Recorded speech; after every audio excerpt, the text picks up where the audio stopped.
Радіо на дотик. На дотик. І наразі коротко про головні новини, які пролунали в етері Vision Radio на дотик 3 травня 2022 року на 69-й день повномасштабної навали рашистської орди. Today is May 3rd, 2022. It's the 69th day of the full-scale invasion of Russian Federation into Ukraine. And our brief for the events and news that we covered today during broadcasting of Radio na Dotyk. Цієї новини ми чекали протягом цілого етеру і від 1 травня, тому нею починаємо. Our main news, which we were waiting for already a few days from May 1st, and this is the major news that everybody looked for, and we start with it. 156 цивільних, яких евакуювали 1 травня з території заводу Азовсталі в Маріуполі, прибули до Запоріжжя. The first 156 people that were evacuated finally from the steelworks factory Azovstal in Mariupol. They were evacuated on May 1st. Finally, they arrived today in our city in Zaporizhya. При цьому в Маріуполі на території Азовсталі залишаються цивільні особи.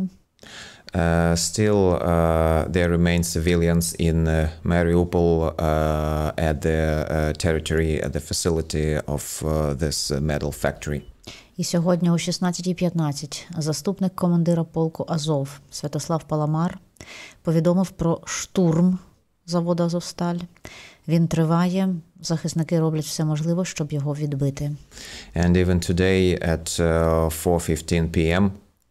just a few hours ago, the deputy head of the Azov regiment there at Azovstal factory, he informed that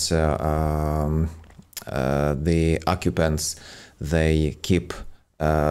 they restarted their attack and they do as much as possible to occupy and break through the Ukrainian defenders.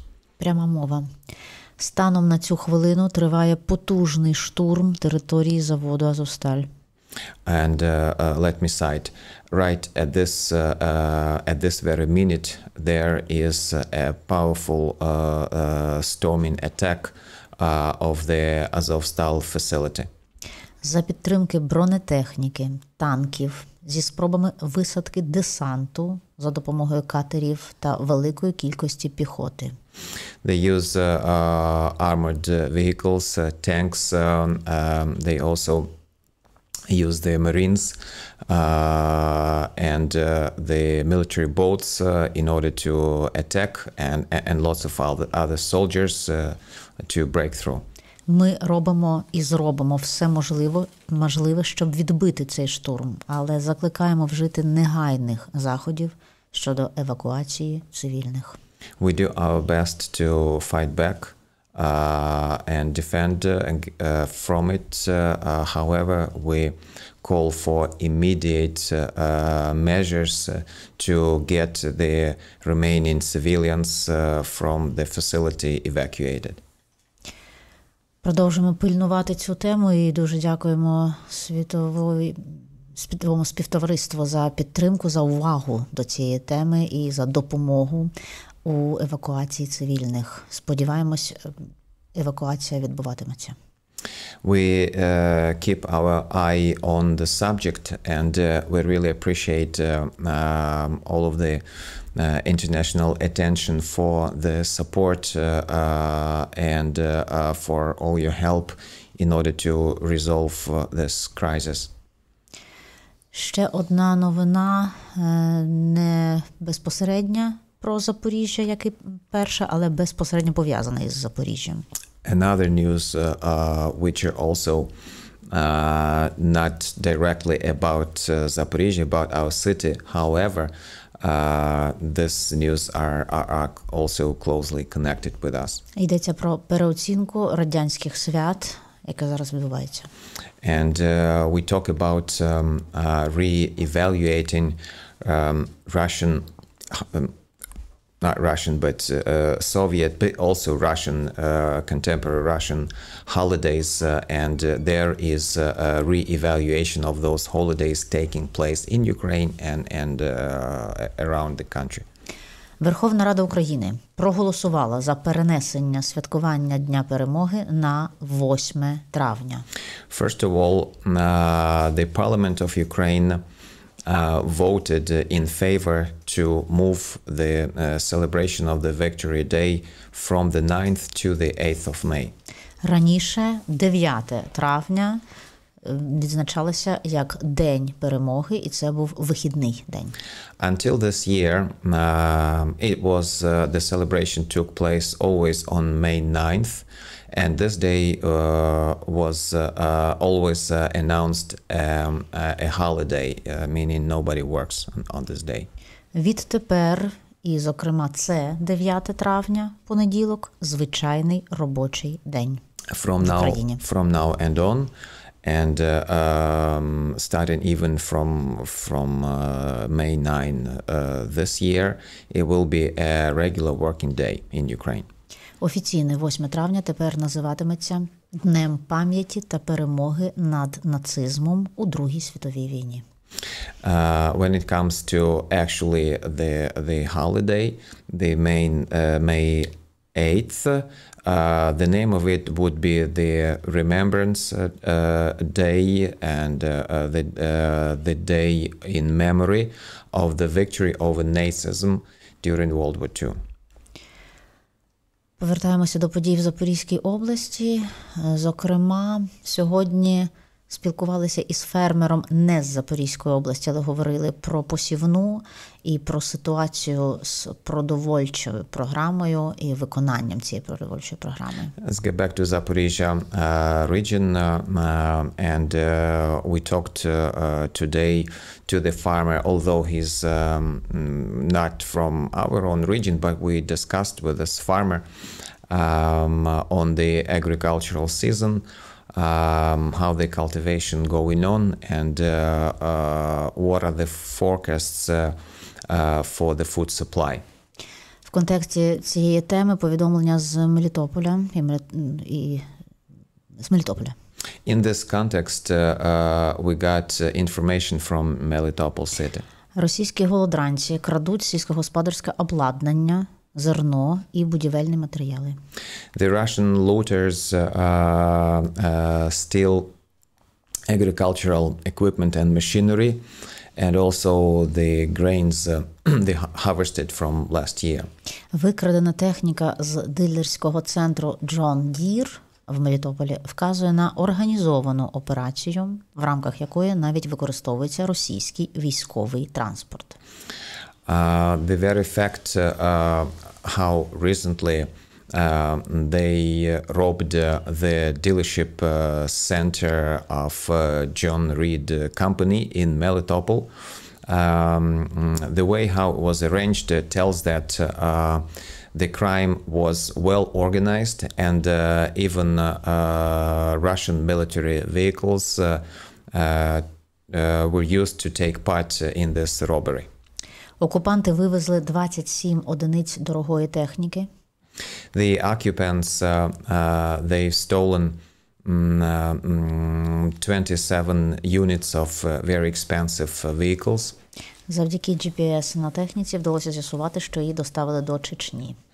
And during to the GPS navigation equipment installed at those vehicles, it was possible to identify that nowadays these vehicles were brought to the Chechnya.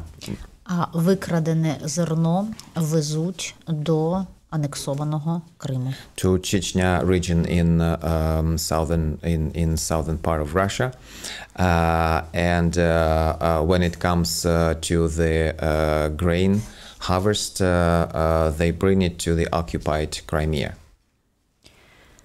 За наказом Міністерства інфраструктури України призупинено роботу Бердянського порту. According to the order of Ministry of Infrastructure of Ukraine, the operation of Berdyansk seaport is suspended. Так само, в тому числі на експорт українського зерна, не працюють інші українські порти – Миколаїв, Одеса. Likewise, other international seaports of Ukraine like Mykolaiv and Odessa, as well as every other seaport, they cannot do any export after the invasion. Через замінування і небезпеку здійснення господарської діяльності. The reason is that the seaports as well as water services are actually mined, and also you cannot use agricultural equipment for that. Роботу Бердянського порту призупинено до повної деокупації міста. Berdyansk seaport, its operation is suspended until the date when the city will be fully deoccupied. Тепер про Енергодар, місто в Запорізькій області, де знаходиться найбільша в Європі атомна електростанція. Now let's move to the other important location, Energodar city. That's the place where the most powerful, the largest nuclear power plant in Europe is located. Сьогодні рівно 2 місяці Енергодар під окупацією. Today is exactly 2 months since when Energodar was occupied. За ці 2 місяці вдалося зберегти українське керівництво на всіх підприємствах.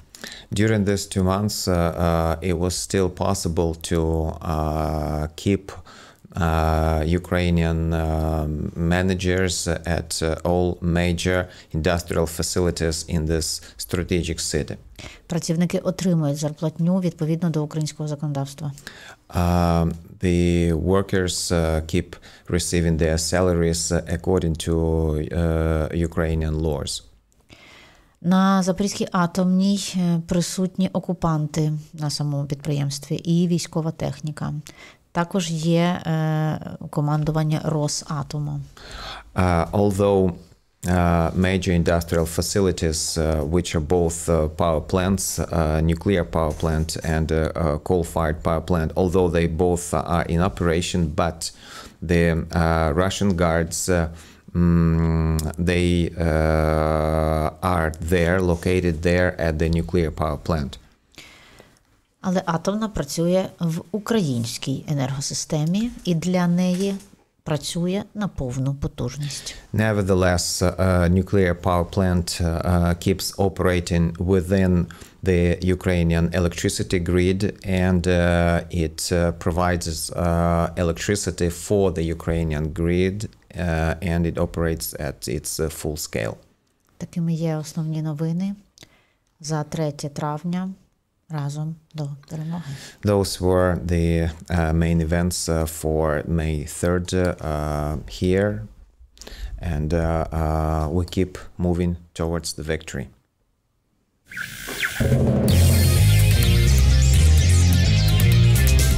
Радіо на дотик. На дотик.